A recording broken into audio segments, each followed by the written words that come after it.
Assalamualaikum dan salam sejahtera. 3.3 Penentuan keseimbangan pendapatan negara ekonomi tiga sektor.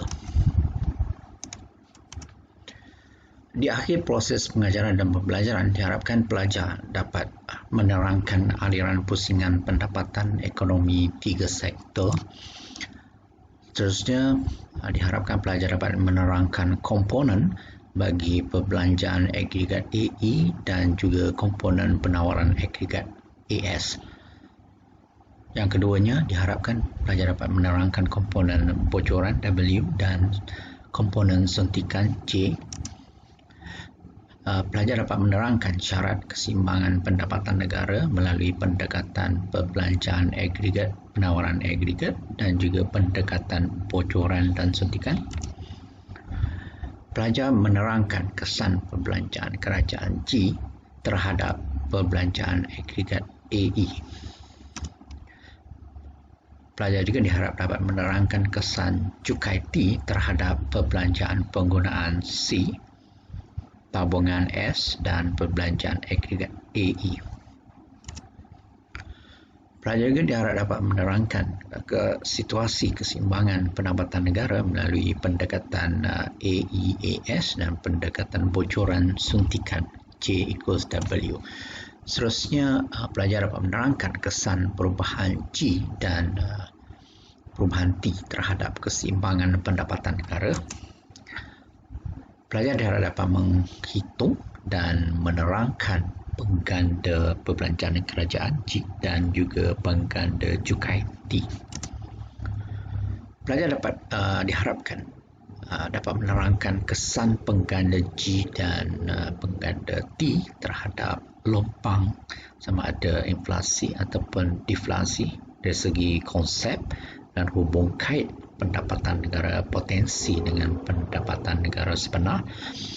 Yang kedua, konsep dan hubung kait dengan pendapatan guna tenaga penuh, jurang KNK, lompang, dan seterusnya. Yang ketiga, hubung kait antara pengganda dengan jurang KNK, lompang, inflasi dan deflasi.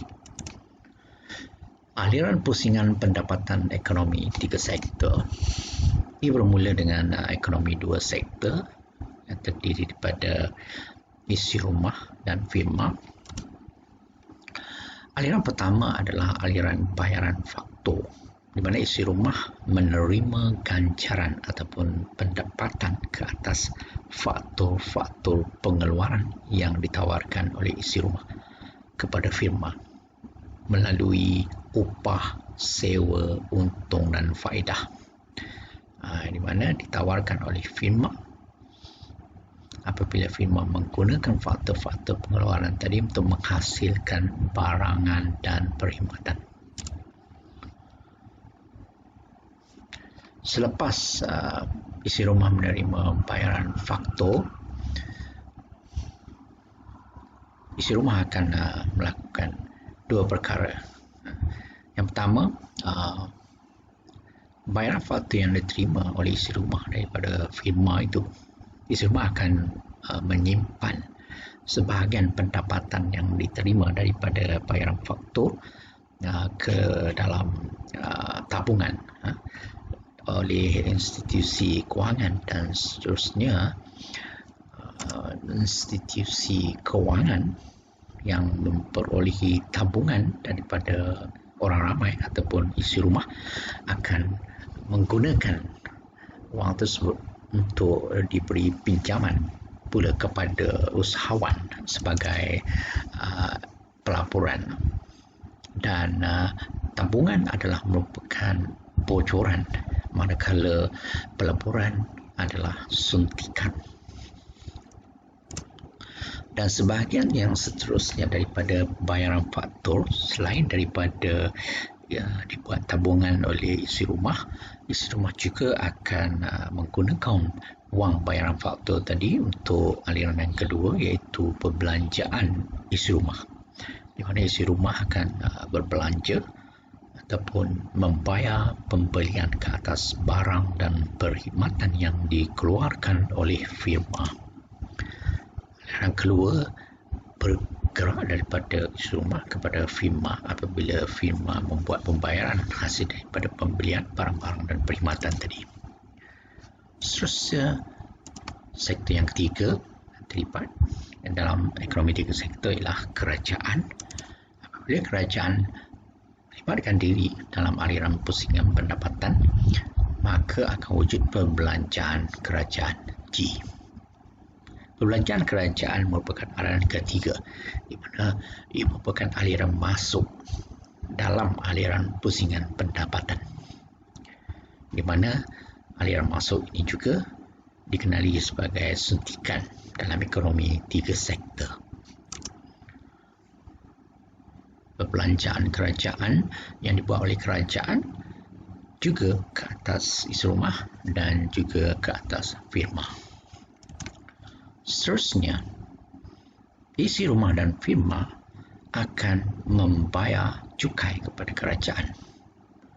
Maka, cukai adalah dikatakan merupakan hasil oleh kerajaan. Hasil cukai inilah yang digunakan oleh kerajaan untuk membuat perbelanjaan tadi. Jadi, cukai adalah merupakan bocoran dalam aliran pusingan pendapatan ekonomi tiga sektor. Contoh cukai yang dibayar oleh isi rumah kepada kerajaan ialah cukai pendapatan. Contoh cukai yang dibayar oleh firma kepada kerajaan adalah cukai keuntungan syarikat. Komponen perbelanjaan agregat AE dan penawaran agregat ES ekonomi tiga sektor. Komponen perbelanjaan AE dan AS dalam ekonomi tiga sektor boleh dilihat dari dua aspek, iaitu melalui perbelanjaan agregat dan satu lagi melalui penawaran agregat. Bagi perbelanjaan agregat AE, ini merupakan jumlah perbelanjaan yang dilakukan oleh semua unit-unit dalam ekonomi, iaitu terdiri daripada firma, isi rumah dan kerajaan. Komponen perbelanjaan agregat AE bagi ekonomi tiga sektor ialah penggunaan C, pelaburan I dan perbelanjaan kerajaan. Oleh itu, fungsi AE ditulis juga sebagai AE sama dengan C campur I campur G. Penawaran agregat AS bermaksud jumlah nilai barang akhir dan perkhidmatan yang dikeluarkan oleh pengeluar pada pelbagai tingkat harga dalam sesebuah negara. Maka, AS ataupun penawaran agregat ini merupakan keluaran negara atau dikenali juga sebagai pendapatan negara. Fungsi AS ataupun fungsi penawaran agregat ditulis sebagai AS sama dengan Y. Komponen suntikan J dan bocoran W bagi ekonomi tiga sektor. Ia boleh dilihat dari dua aspek, suntikan J dan bocoran W. Untuk suntikan, dia merupakan aliran masuk wang ke dalam aliran pusingan pendapatan yang meningkatkan jumlah pendapatan negara. Komponen suntikan bagi ekonomi tiga sektor ialah pelaburan I dan perbelanjaan kerajaan G. Maka fungsi suntikan ekonomi tiga sektor ditulis sebagai J sama dengan I tambah G. Bocoran W adalah merupakan aliran keluar wang daripada aliran pusingan pendapatan yang akan mengurangkan jumlah pendapatan negara. Komponen bocoran bagi ekonomi tiga sektor ialah tabungan S dan cukai T. Fungsi bocoran boleh ditulis sebagai W sama dengan S campur T.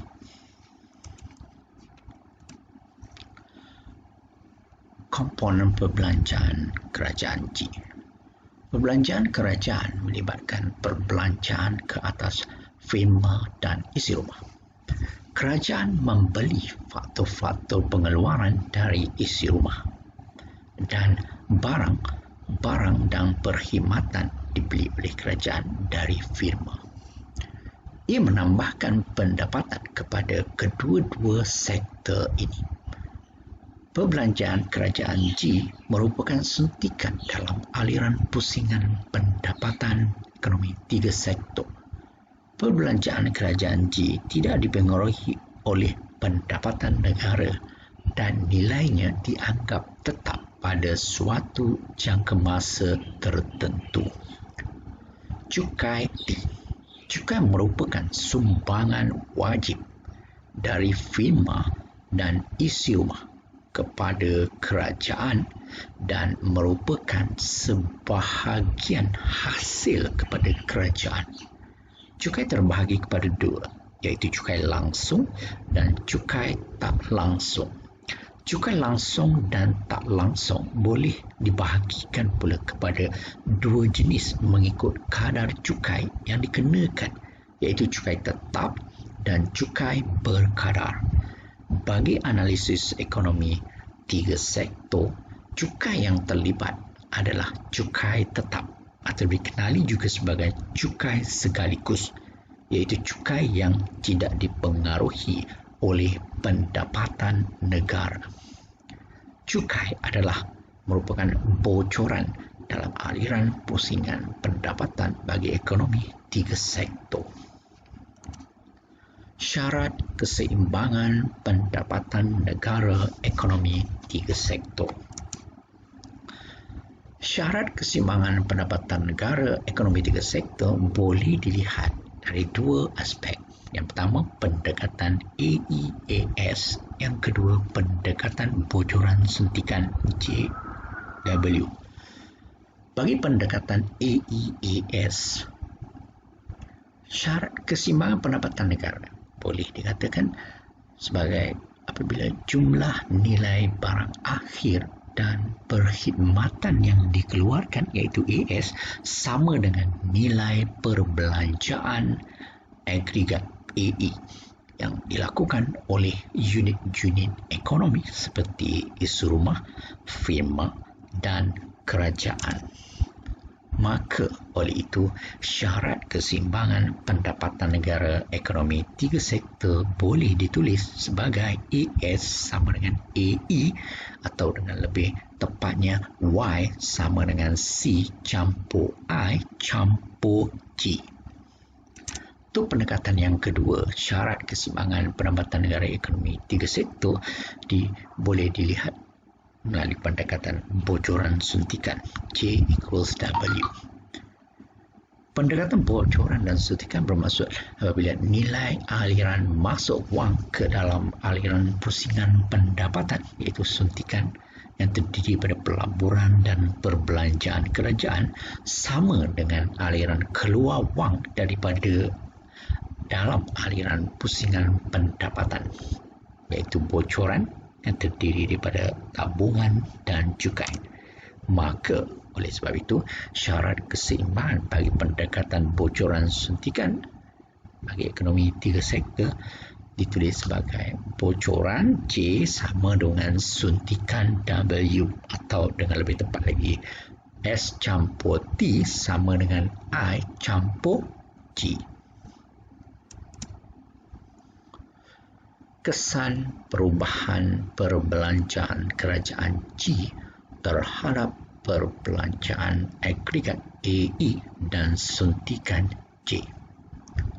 Apabila pertambahan perbelanjaan kerajaan G akan mengalihkan keluk ataupun fungsi perbelanjaan agregat AE dan juga fungsi suntikan I campur G ke atas secara selari, rajah di sebelah kiri diandaikan keseimbangan dicapai pada titik E0 apabila keluk perbelanjaan agregat AE0 sama dengan C campur I campur GO pada tingkat pendapatan negara Y0.